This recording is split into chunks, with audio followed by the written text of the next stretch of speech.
علماء کرام بھی تو ہیں، ہمارے عام لوگوں کی بہت بڑی تعداد ان کی بات سنتی ہے۔ اگر یہ لوگ صحیح رخ پر چلتے تو یہاں یہ نظام برقرار نہیں رہ سکتا تھا۔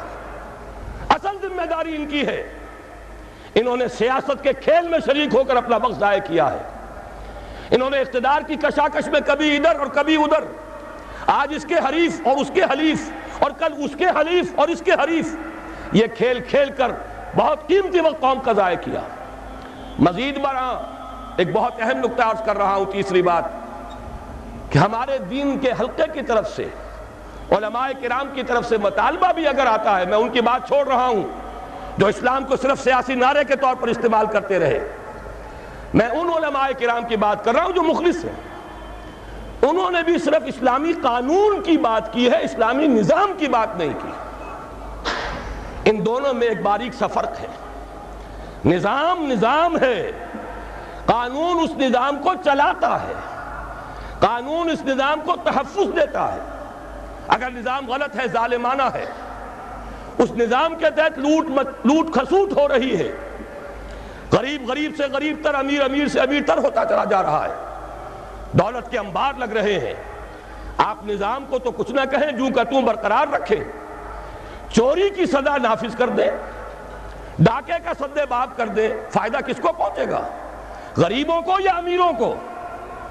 ان کی حرام کی دولت کو تحفظ حاصل ہو جائے گا، ان کے عیش اور ان کے ایوان مزید محفوظ ہو جائیں گے، غریب کو تو اس سے کوئی فائدہ نہیں ہوگا۔ چوری اور ڈاکہ جو ہے وہ غریب کا تو ہوتا ہی نہیں، وہ تو امیر کا ہے۔ نظام ظالمانہ ہے اور غلط ہے تو قانون بہترین بھی ہوگا، اس نظام کو سپورٹ کرے گا، اسے تقویت دے گا۔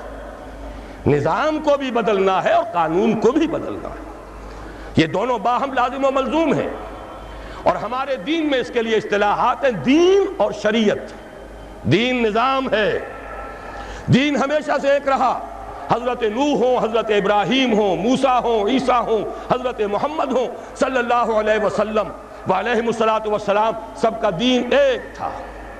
شرع لکم من الدین ما وصی بہ نوحا والذی اوحینا الیک وما وصینا بہ ابراہیم وموسیٰ وعیسیٰ ان اقیموا الدین۔ دین تو ایک ہے، شریعتیں بدلتی رہیں، شریعت موسوی اور تھی، شریعت محمدی اور ہے علی صاحب الصلاۃ والسلام۔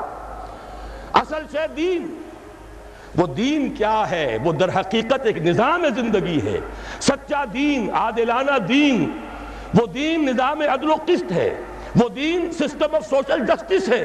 جب تک اس کو رائج نہ کیا جائے، اس کو نافذ نہ کیا جائے، محض قانون کے نفاذ سے کوئی مفید نتائج برآمد نہیں ہوں گے۔ اگرچہ میری بات سے غلط فہمی نہ ہو، میں دونوں کو کہہ رہا ہوں، دین بھی قائم کرو اور قانون اسلامی یعنی شریعت بھی نافذ کرو۔